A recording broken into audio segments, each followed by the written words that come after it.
تو انبیاء علیہ السلام نے آ کے ایک محنت فرمائی. انبیاء علیہ السلام والی مبارک محنت، اس میں سب سے پہلے یقینوں کی تبدیلی ہے. غلط یقین اندر سے نکالنا، صحیح یقین اندر اتارنا، یہ نبیوں کی محنت کی بنیاد ہوتی ہے. کیوں؟ آدمی یقین کے بقدر چلا کرتا ہے، عمل کیا کرتا ہے. یقین قوی ہوگا، عمل قوی ہوگا. یقین کمزور ہوگا، عمل بھی کمزور ضعیف ہوگا. یقین بالکل نہیں ہوگا، عمل بھی بالکل نہیں ہوگا. یہ ہے جیسے پیچھے سے بجلی پوری ہو تو روشنی پوری، پنکھے صحیح چلتے، ہر مشین صحیح چلتی. پیچھے سے بجلی کمزور ہو جائے تو بلبوں میں روشنی تھوڑی تھوڑی، پنکھا بھی رفتار چھوڑ دیتا ہے. اور اگر پیچھے سے بجلی بالکل بند ہو جائے تو یہ سارا کھیل ختم ہو جاتا ہے. بلب روشنی دینا چھوڑ گیا، روشنی بند ہوگی، پنکھا کھڑا ہو گیا، ساری مشینری کھڑی ہو گئی. قوی ایمان ہوگا تب قوی عمل بنے گا، کمزور ایمان ہوگا کمزور عمل بنے گا. بالکل ایمان نہیں ہوگا تو یہ عمل بالکل بنائے گا ہی نہیں. یہ ہے ترتیب. اس لیے سب سے پہلے غلط یقینوں سے دلوں کو صاف کرنا ضروری ہے. غلط یقین کیا ہے؟ غلط یقین یہ ہے کہ بندہ یہ یقین رکھے کہ میں پیسہ کمانے کے لیے محنت کروں گا تو مجھے پیسہ ملے گا، مال ملے گا. پھر مال سے چیزیں خریدوں گا تو میرے پاس بہت ساری چیزیں آ جائیں گی، برتن، بستر، کپڑے، کھانے پینے کی چیزیں، پھل فروٹ، یہ چیزیں. پھر میرے پاس بہت سارا سامان جمع ہو جائے گا. جب میرے پاس بہت سارا مال جمع ہو گیا، بہت سارا سامان بھی جمع ہو گیا، پھر میں کامیاب ہو جاؤں گا. یہ ہے غلط یقین. کیسے پتا چلا کہ یہ غلط یقین ہے؟ قرآن پاک سے پتا چلا کہ یہ غلط یقین ہے. قرآن پاک نے بتایا قارون کے پاس مال بہت تھا، اس کی کنجیاں، چابیاں ایک بڑی جماعت اٹھاتی تھی. ما ان مفاتحہ لتنوء بالعصبۃ اولي القوة، بڑی قوت والی جماعت متعین تھی اس کی چابیوں کو سنبھالنا، اٹھانے کے لیے. تو اسی قرآن نے بتایا کہ قارون کو مال میں کامیابی نہیں ملی. فخسفنا به وبداره الارض، ہم نے زمین میں دھنسا دیا. ایک دن اپنی زینت دکھانے کے لیے نکلا. قال الذين يريدون الحياة الدنيا يا ليت لنا مثل ما اوتي قارون انه لذو حظ عظيم. دنیا کے طلبگار، دنیا کے یقین والے، چیزوں کے یقین والے بول اٹھے، اے کاش ہمارے پاس بھی قارون جیسا ہوتا، یہ تو بڑے نصیبے والا، بڑا کامیاب انسان. تو علم والوں نے کہا وقال الذين اوتوا العلم ويلكم ثواب الله خير. ارے یہ کچھ نہیں ہے، مال میں کامیابی نہیں ہے، کامیابی اللہ کے ہاتھ میں ہے. علم والوں نے سمجھایا. پھر جب زمین میں دھنسا دیا گیا تو وہی کہنے لگے لولا امن اللہ علینا لخسف بنا. ارے اچھے رہے ہم قارون جیسے نہیں ہوئے، اللہ نے ہمارے اوپر فضل فرما دیا. بعد میں سمجھ آئی ان علماء کی بات، بعد میں سمجھ آئی اہل علم کی بات. جب وہ فرعون، جب وہ قارون برباد ہوا، پھر عقل آئی کہ ہائے ہائے واقعی بھائی بات تو یوں ہی تھی جو علماء کہتے تھے. اسی قرآن نے بتایا فرعون کے پاس بہت بڑی حکومت تھی، ملک تھا. وہ کہتا تھا الیس لی ملک مصر وہذہ الانہار، یہ ملک مصر میرا نہیں اور یہ نہریں میری نہیں ہیں، میرا ملک، میری نہریں، میرے باغات. تو اسی قرآن نے بتایا کہ اسی کے ملک میں اسی کی نہروں میں غوطے کھا کھا کے فرعون اور فرعونی قوم چوہوں کی موت غرقاب کر دی گئی. ان کو مال میں قارون کو کامیابی نہیں ملی، ملک میں فرعون کو کامیابی نہیں ملی. ملک والوں کے پاس چیزیں بھی ہوتی ہیں، مال بھی ہوتا ہے، سامان بھی ہوتا ہے، لیکن کامیابی یہ اللہ دیتے ہیں، ملک میں نہیں ہے. نمبر 3، قرآن نے بتایا حامان فرعون کا وزیر تھا. قرآن پاک سے اشارے ملتے ہیں. یا حامان ابن لی صرحا لعلی ابلغ الاسباب صرحا لعلی اطلع الہ موسیٰ. اے حامان یہ کرو، اے حامان یہ کرو. قرآن بتا رہا. اشارے ملتے ہیں کہ حامان فرعون کا وزیر تھا، اور وہی قرآن بتاتا ہے کہ ان سب کو مال میں، ان چیزوں میں، وزارت میں کامیابی نہیں ملی. وقارون وفرعون وحامان کلا اخذنا بذنبہ. قارون، فرعون، حامان، اللہ نام لے کے بتا رہے ہیں، نام زد بتا رہے ہیں. ان سب کو ہم نے گناہوں کی وجہ سے پکڑا ہے، کامیابی نہیں ملی. وزراء کے پاس مال ہوتا ہے، چیزیں ہوتی ہیں، اسباب ہوتے ہیں، لیکن کامیابی کا تعلق ملک سے ہے ہی نہیں، کامیابی کا تعلق مال سے ہے ہی نہیں، کامیابی کا تعلق وزارتوں سے ہے ہی نہیں. ساری دنیا کے وزراء، ساری دنیا کے بادشاہ دھوکے میں ہیں، قابل رحم ہیں. ساری دنیا کے بادشاہ قابل رحم ہیں، ساری دنیا کے وزراء قابل رحم ہیں. ان پہ آنسو بہانے چاہیے. جو اللہ کے حکم کو چھوڑ کے چل رہے وہ، ہاں اگر اللہ کے حکم کو پورا کر کے چل رہے پھر کامیاب ہے. نمبر 4، قرآن نے بتایا قوم نوح کے پاس اکثریت تھی. اسی قرآن نے بتایا کہ ہم نے اس کو ان سب کو غرق کر دیا، ان کو اکثریت میں کامیابی نہیں ملی. نمبر 5، قرآن نے بتایا قوم عاد کے پاس قوت تھی. لم یخلق مثلها فی البلاد، ایسے آدمی پیدا ہی نہیں کیے گئے. بڑے لمبے لمبے قد ہوتے تھے. نبی نے سمجھایا، ہود علیہ السلام نے، کہ استغفار کرو، ایمان لاؤ، اللہ کے علاوہ کوئی الہ نہیں. ما لکم من الہ غیرہ، اللہ کی عبادت کرو. یا قوم اعبدوا اللہ، اللہ کی عبادت کرو، اللہ کے علاوہ کوئی الہ نہیں. بات سمجھ میں نہیں آئی. ان کو ہود علیہ السلام نے بتایا، دیکھو تمہارے سامنے قوم نوح غرق ہوئی ہے، تم ہدایت پہ آؤ. کہنے لگے ان کے قد چھوٹے تھے، غرق ہو گئے. ہم اتنے بڑے بڑے قد، ایک کتاب میں پڑھا ان کا چھوٹے قد والا ٹھگنے کا لفظ لکھا ہوا تھا. ان کا ٹھگنا یہ بھی 60 گز کا ہوتا تھا. بہرحال قرآن کہتا ہے ہم نے ایسے آدمی پیدا ہی نہیں کیے. کہنے لگے ہم پہاڑوں پہ چڑھ جائیں گے. ان کے قد چھوٹے تھے، ہم اتنے اونچا قد، ایک قدم 20 فٹ پہ جا رکھا، دوسرا 40ویں فٹ پہ پہنچ گیا، 25 فٹ کا قدم. تو پہاڑ کے اوپر ہمیں نہیں پانی غرق کر سکتا. اللہ جل جلالہ نے 7 راتیں 8 دن تک زوردار ہوا چلا کے سارے پٹخ کے مار دیے زمین سے، پہاڑوں سے. تو قرآن نے بتایا ان کے پاس قوت بہت تھی. اسی قرآن نے بتایا فَهَلْ تَرَىٰ لَهُم مِّن بَاقِيَةٍ، کیا ان میں کوئی باقی رہا؟ پھر ان کو قوت میں کامیابی نہیں ملی. نمبر 6، قوم سمود.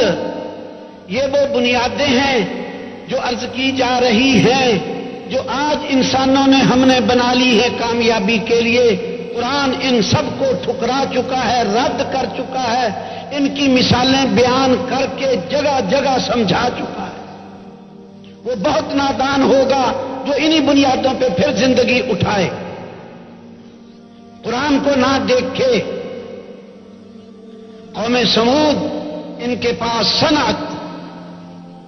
سیدنا صالح علیہ السلام نے بتایا کہ دیکھو تمہارے سامنے قوم عاد برباد ہوئی ہے. یہ کہنے لگے ہم پہاڑوں کے اندر غاریں بنائیں گے. جیسے چوہا بل بناتا ہے, مٹی میں اپنا سوراخ بناتا ہے, تو یہ انہوں نے کہا ہم پہاڑ کھود کھود کے کرید کے پہاڑ کے اندر گلی بنا دی اور آگے جا کے محلہ بنا دیا, آگے مکان بنا دیے اس کے اندر. ہوا کیا کرے گی یہاں؟ انہوں نے سوچا شاید اللہ کے پاس صرف پانی کا عذاب ہے. قوم عاد نے یہ سوچا, قوم سمود نے سوچا شاید اللہ کے پاس صرف ہوا کا عذاب ہے. اللہ نے زمین کو زوردار جھٹکا دیا, زلزلہ, ساری زمین ہلا دی. فاصبحوا فی دیارہم جاثمین, اپنے گھروں کے اندر اوندے منہ گرے ہوئے مرے پڑے تھے. اور دوسری آیت ہے فاخذتہم الصیحہ, بڑی چیخ زوردار, اس نے ان کے کلیجے پھاڑ دیے اور برباد ہو گئے. صنعت میں کامیابی نہیں ملی. نمبر 7 قوم شعیب, ان کے پاس تجارتیں تھیں. ان کو سیدنا شعیب علیہ السلام نے سمجھایا دیکھو اللہ کے علاوہ کوئی الہ نہیں ہے, ایک اکیلے اللہ کی عبادت کرو.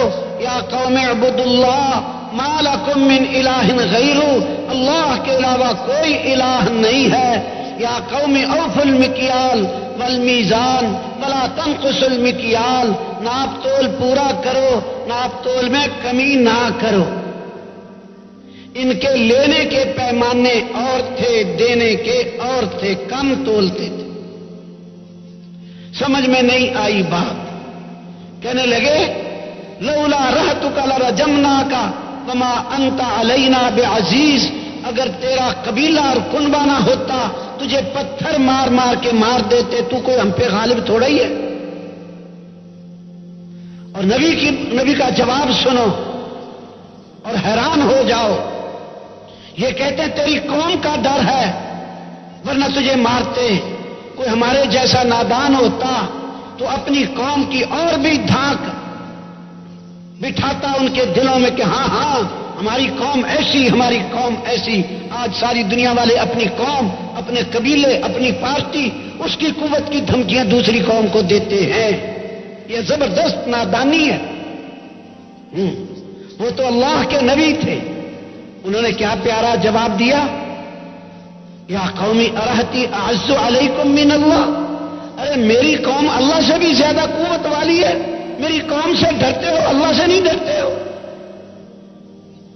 میری قوم کا خوف کھاتے ہو, اللہ کا خوف کھاؤ, اللہ سے ڈرو. اللہ سے متاثر کیا اس قوم کو. ہمیں میری گزارش ہے سارے مجمع سے, کوئی شخص اپنی قوم سے دوسروں کو متاثر نہ کرے, اللہ سے متاثر کرے. کوئی پارٹی, سیاسی پارٹی, مذہبی پارٹی, کوئی بھی اپنی قوت کی دھمکیاں ہرگز نہ دے. یہ جہالت ہے. اپنی قوم سے متاثر کرنا, اپنی اکثریت سے متاثر کرنا. یہ تبلیغ والے بھی کہتے ہیں ہمارا اتنا بڑا اجتماع, خاک بھی اجتماع نہیں کر سکتا اگر اللہ نہ چاہے. اگر اللہ نہ چاہے. ہمیں کبھی اپنے اجتماع پر کسی چیز پہ گھمنڈ ہونا ہی نہیں چاہیے. ایٹم بم بنا کے پھولے پھرتے ہیں, ہم نے ایٹم بم, ایٹمی قوت ہو گئے, خاک قوت بھی نہیں ہوئی.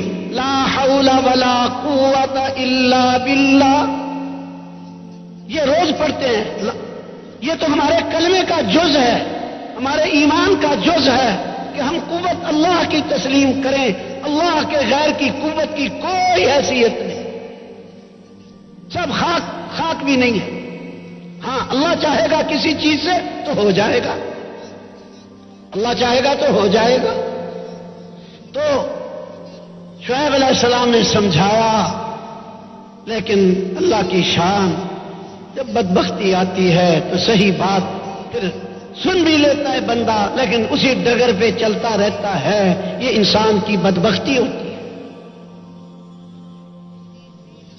اللہ نے 3 قسم کے عذاب بھیجے. فأخذتهم الصیحہ فأخذتهم الرجفہ، ایک آیت میں صیحہ چیخ، ایک آیت میں زلزلہ، اور تیسری آیت میں فأخذهم عذاب یوم الظلہ، بادلوں کی طرح دھواں چھوڑا گیا پھر آگ برسا دی گئی. ان کو تجارتوں میں کامیابی نہیں ملی. یہ غلط یقین بتایا جا رہا ہے جو اپنے اندر سے نکال باہر پھینکنا ہے، اپنے دل کو اس ناپاک یقین سے پاک کرنا ہے، وہ بتایا جا رہا ہے. نمبر 8 قوم سبا، ان کے پاس کھیتیاں، باغات اور بڑے لہلہاتے اور بڑے گھنے باغ. 13 نبی اللہ نے بھیجے ان کے پاس. اللہ نے کہا کلوا من رزق ربکم واشکروا لہ. ہمیں بتایا لقد کان لسبأ فی مسکنہم آیہ جنتان عن یمین وشمال. قوم سبا کے لیے ان کے گھروں میں تمہارے لیے نشانیاں ہیں، نشانی ہے. باغات تھے دائیں بائیں. ان کو کہا گیا اپنے رب کا رزق کھاؤ اور اللہ کا شکر ادا کرو. یہ بات خوب یاد رکھنے کی ہے. اللہ جل جلالہ کھانے پینے پہننے اس سے نہیں روکتا، نہ کھانے سے روکتا، نہ پینے سے روکتا، نہ پہننے سے روکتا، نہ مکان بنانے سے روکتا، نہ پھل کھانے سے روکتا ہے، نہ گوشت کھانے دودھ پینے سے روکتا ہے. کیا کہتا ہے؟ اللہ پاک کہتا ہے میرا رزق کھاؤ اور شکر ادا کرو. جس کا رزق کھایا اس کا حکم مانو. شکر 2 قسم کا، ایک زبان سے کہنا وَنَشْكُرُكَ وَلَا نَكْفُرُكَ، اور ایک عمل سے اعملوا آل داود شکرا. قرآن کہتا ہے اے آل داود شکریے میں عمل کرو. ایک شکر عمل سے، ایک شکر زبان سے، دونوں قسم کا شکر کرنا ہے. وَقَلِيلٌ مِّنْ عِبَادِيَ الشُّكُورُ، لیکن شکر کرنے والے ہیں تھوڑے. اللہ پاک شکوہ کرتا ہے بندوں کا. رسول پاک صلی اللہ علیہ وسلم نے ایک رات ساری رات نماز پڑھی. ساری رات نماز پڑھنا بھی ثابت ہے. عام طور پہ کچھ نماز پڑھتے تھے کچھ سوتے تھے، لیکن کبھی کبھی ساری رات بھی پڑھتے تھے. ساری رات نماز پڑھی. حتیٰ کہ بلال آ گئے فجر کی نماز کے لیے. ام المؤمنین حضرت عائشہ رضی اللہ عنہا نے عرض کی آپ تو بخشے بخشائے، آپ نے اتنی مشقت اٹھائی. تو آپ نے ارشاد فرمایا افلا اکون عبدا شکورا، میں پھر اللہ کا شکر گزار بندہ نہ بنوں؟ جو اللہ نے اتنا میرے اوپر احسان کیا کہ میرے اگلے پچھلے سب کچھ معاف کر دیا، تو پھر میں اللہ کا شکر گزار بندہ نہ بنوں؟ شکریہ میں نماز پڑھی. تو یہ عرض کیا شکر 2 قسم کا، ایک زبان سے وَنَشْكُرُكَ وَلَا نَكْفُرُكَ، اور ایک عمل سے اللہ کا کہنا ماننا. ان کو قوم سبا کو اللہ جل جلالہ نے کہا اپنے رب کا رزق کھاؤ اور شکر ادا کرو، لیکن بات سمجھ نہیں آئی. اللہ جل جلالہ نے ان کو سیلاب، انہوں نے بند بنائے تھے، پہاڑ سے پانی نیچے آتا، آگے بند بنایا، بڑا ڈیم پانی جمع کر لیا، بڑا دروازے لگائے بند کو، بوقت ضرورت پانی کھولتے تھے، بقدر ضرورت کھولتے تھے. اللہ جل جلالہ نے چوہے ان دیواروں پہ مسلط کر دیے، ان جو بند بنائے تھے ان پہ چوہے، بڑے موٹے موٹے چوہے، گویا کے آہنی پنجے اور آہنی دانت تھے، نہیں آہنی لوہے کے نہیں تھے، گویا کے لوہے کے ایسے سخت. محنت مزدوری کرنے والے، ہاتھ کی کمائی کرنا، ہاتھ سے روزی کمانا، اصحاب السبت، ہفتے کے دن مچھلیاں نہ پکڑو، باقی 6 دن پکڑ لو۔ انہوں نے ہفتے کے دن بھی ہیلا کر کے پکڑنی شروع کر دی۔ اللہ نے آزمایا، ہفتے کے دن مچھلیاں زیادہ بھیج دیتا تھا، مچھلیاں اچھل اچھل کر پانی میں سے اپنی زیارت کرواتی تھی ان کو۔ بیچاروں کے منہ میں پانی بھر آیا کہ ہفتے کے دن تو زیادہ ہوتی ہے، یہی تو مزے کا دن ہے پکڑنے کا۔ ہیلا بنا کے پکڑی۔ فَقُلْنَا لَهُمْ كُونُوا قِرَدَةً خَاسِئِينَ، ہم نے کہا ذلیل بندر ہو جاؤ۔ شکل بندروں والی، عقل انسانوں والی، ایک دوسرے کو دیکھ کے پہچانتے تھے، یہ میرا باپ، یہ میری بیوی، یہ میرا بیٹا، یہ میرا بھائی، یہ میری ماں، رشتہ داریوں کو پہچانتے تھے۔ یوں لکھا ہے تفسیروں میں، چیخیں مار مار کے روتے تھے، بستی سے باہر دور دور تک ان کے رونے کی آوازیں سنائی دیتی تھیں۔ 3 دن 3 رات کے بعد اللہ جل جلالہ نے سارے مار دیے، ختم کر دیے۔ فَأَنْجَيْنَا الَّذِينَ يَنْهَوْنَ عَنِ السُّوءِ، جو برائی سے روکتے تھے اللہ کہتے ہیں ہم نے ان کو نجات دے۔ وَأَخَذْنَا الَّذِينَ ظَلَمُوا، جو ظلم کرتے تھے ان کو ہم نے پکڑا۔ بعذاب بئیس، ان کو پکڑا،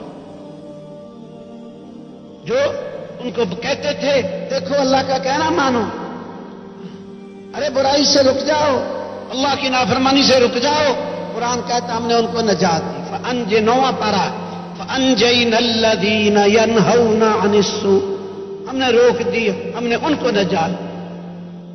نمبر 10، فوج والے ابرہ کافر بیت اللہ گرانے آیا، ہاتھیوں کی فوج لایا، ہاتھی کے آگے نہ گھوڑا ٹھہرے نہ گدھا، خچر ٹھہرے نہ انسان، ہاتھی جیسے ٹینک آ رہے ہوں جڑے ہوئے ایسے آ رہے تھے۔ اللہ نے چھوٹے چھوٹے پرندے بھیج کر برباد کر دیے، اور ان کو فوجوں میں کامیابی نہیں ملی۔ ساری دنیا کے فوجوں والوں کو ہم کہہ رہے ہیں ارے فوجوں پہ گھمنڈ نہ کرو، اللہ کو چھوڑ کے فوج پہ اعتماد کیا، فوج سے کامیابی نہ ملے گی۔ یہ 10 طبقات بتائے ہیں، 10 بندے نہیں بتائے، 10 قسم کے، قوت والے، صنعت والے، تجارت والے، مزدوری والے، فوج والے، اکثریت والے، یہ 10 طبقے قرآن پاک سے عرض کیے ہیں، جن کو قرآن نے کھول کھول کے جگہ جگہ بتایا ہے کہ ان میں کامیابی نہیں ہے۔ یہ ہے غلط یقین۔ ہمیں کیوں بتایا؟ ہمیں اس لیے بتایا کہ اے امت محمدیہ، فاعتبروا یا اولی الالباب، فاعتبروا یا اولی الابصار، اے آنکھوں والو، اے عقل والو، عبرت حاصل کر۔ جو اللہ کو چھوڑ کے حکومت پہ یقین کرے گا فرعون کی طرح برباد ہوگا، جو اللہ کو چھوڑ کے مال پہ یقین کرے گا، اعتماد کرے گا، قارون کی طرح برباد ہوگا، جو اللہ کو چھوڑ کے وزارتوں پہ یقین کرے گا، اعتماد کرے گا، حامان کی طرح برباد ہوگا۔ اکثریت پہ یقین کریں گے، قوم نوح کی طرح برباد ہوں گے۔ صنعتوں پہ یقین کریں گے، قوم سمود کی طرح، قوت پہ قوم عاد کی طرح، تجارت پہ یقین کریں گے قوم شعیب کی طرح، کھیتیوں باغات پہ اعتماد کریں گے قوم سبا کی طرح، محنت مزدوری پر قوم یہ بنی اسرائیل کی طرح جو بندر بنا دیے گئے، فوجوں پہ اعتماد کریں گے اللہ کو چھوڑ کے، تو ابرا کافر کی طرح برباد ہوں گے۔ یہ 10 طبقات قرآن پاک سے بتائے غلط یقین والے۔